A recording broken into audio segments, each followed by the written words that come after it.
Man, what's going on, world? Listen, we tapped in again, and like I said before, I'm gonna stick with these headphones because it's really good quality. I'm over here in this little conference center, but I'm gonna do a little quick video real fast. Just want to show you all some quick math. This is kind of how my brain works. So, I had the app open a while ago. Matter of fact, it was open because I had let me find this. Got my little dividend from SPLG. This is going into Roth IRA. I was doing a little bit of studying on the IRAs compared to regular brokerage.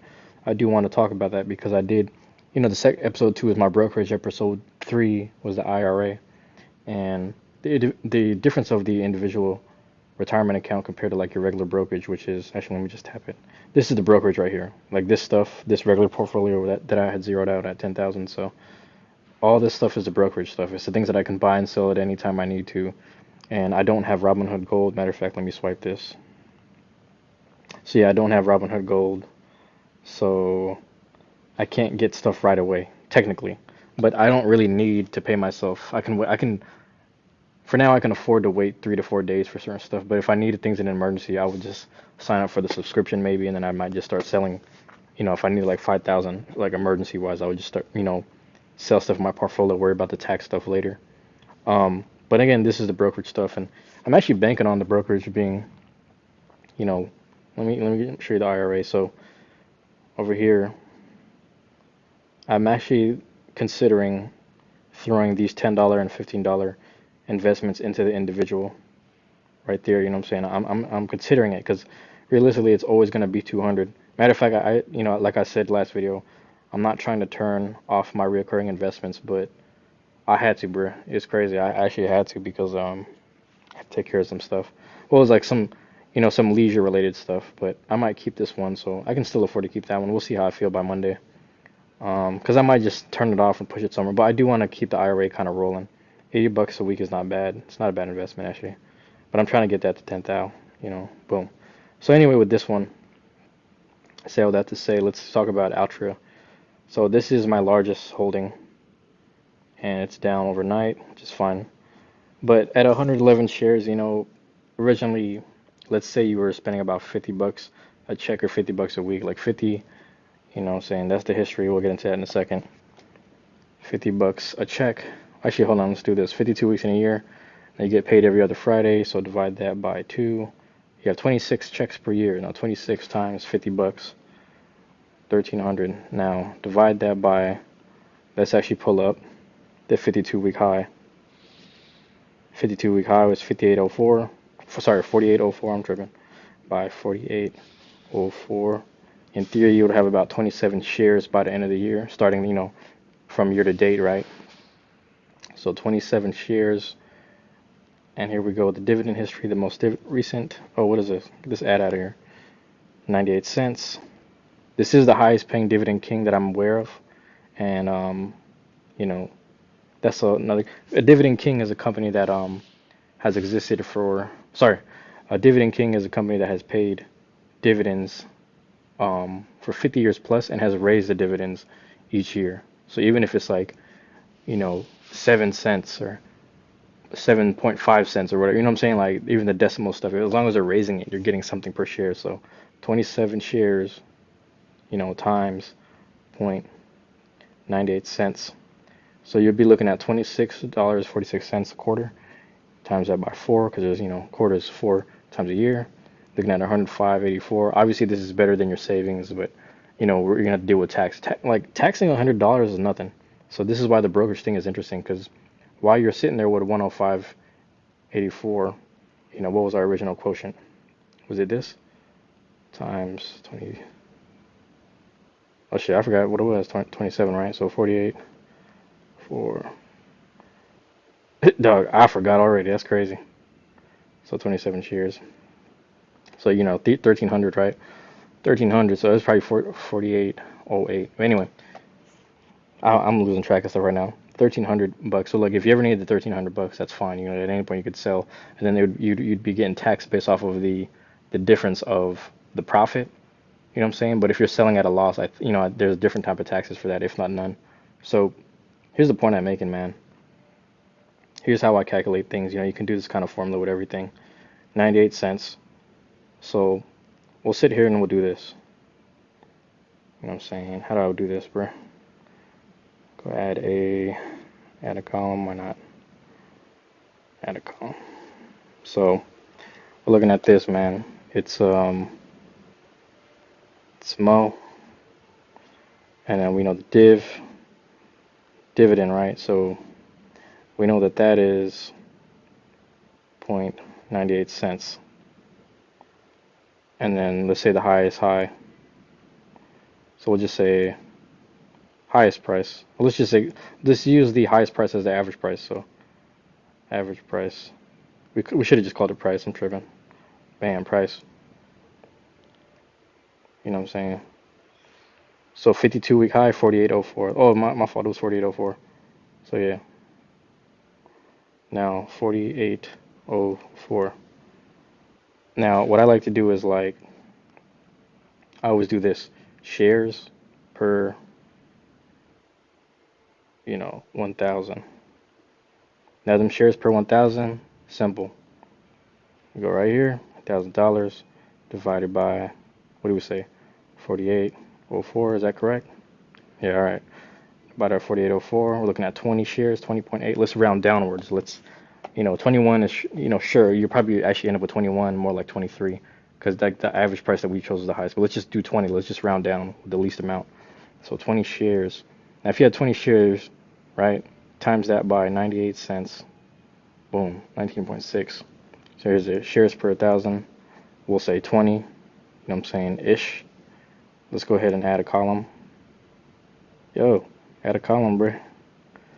Bam. You know what I'm saying? Dividends per, $1,000 worth owned. You guys will probably find better grammar, whatever, verbiage for this. And what do we say? 19.6. So 19.60. Now, very simple. Like I personally like writing it out on paper. Now, that'd be like yearly dividend. Thank you, autocorrect. Yearly, the only time, man, I'd be thinking autocorrect. Yearly dividend. You know what I'm saying? Yearly dividend based on this or whatever. I'm gonna just say whatever. All right, so 19.6 times 4 times 4, 78.40. You know what I'm saying? 78.40.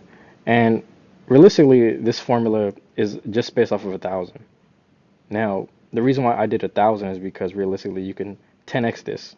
The reason why I 10x'd it was because, again, like I said, my original formula was $200 invested a week. Now, obviously, I diversify my shit, but you can bank on Mo. Now, let's just say, for example, you did 50 times 52 weeks in a year, 2,600. You know what I'm saying? So 2,600 divided by 48.04 equals 54 shares. 54 shares times 0.98.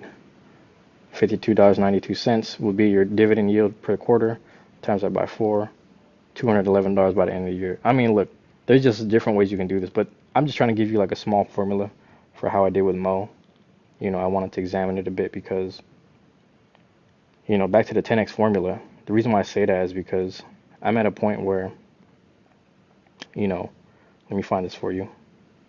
Dividend wise, I'll get paid again, come April. Or am I doing the math right? April or May? So around that time, no, I'm sorry, this is February. Wait, so January, confirmed in December, payment in January. So it'll be April, actually. I'm getting my months mixed up because Hasbro, I think, is February and May. So anyway, with this one, I'm showing you this because it's like the payment for this for 111 shares. Let's go back up. Sorry. No, we want a calculator. 98 times 111. I'm looking at this quarterly, which is fine. Now, again, based on what I have, right? If I stayed at this formula or stayed at a formula for 10 years, I could kind of calculate, all right, if I just stick to like doing 2,600, it'll look like 60. So let's just do that real fast. 4,800, right, times 20. Ooh. So 4,800 was roughly the thing. Let's say you were doing about $50, which is like you're getting guaranteed a share per week. 50 times 52, right? So you invested 2,600 in there a year. Because 52, the reason I'm using 52 is like that's 52 weeks in a year. Now let's add that with 4,800. You can always, you can always find the thing for this. Divide this by 48, 4, like 154 shares right by now. So let's do this. Minus 111.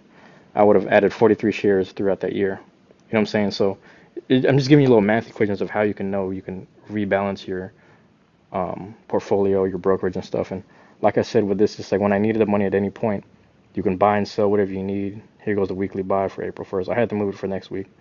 But I'm just giving you the little recipe. This is my thing, my cash cow right now.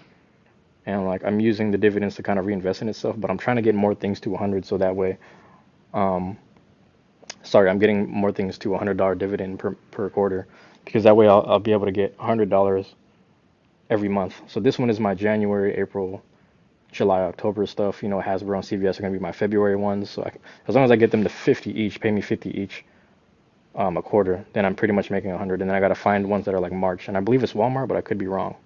So, and Waste Management. I got to double check these. But anyway, that's just kind of some small math stuff to figure out how to pay yourself. Other than that, there's a couple stuff like most people will do, like realty. Damn, why is it typo like that?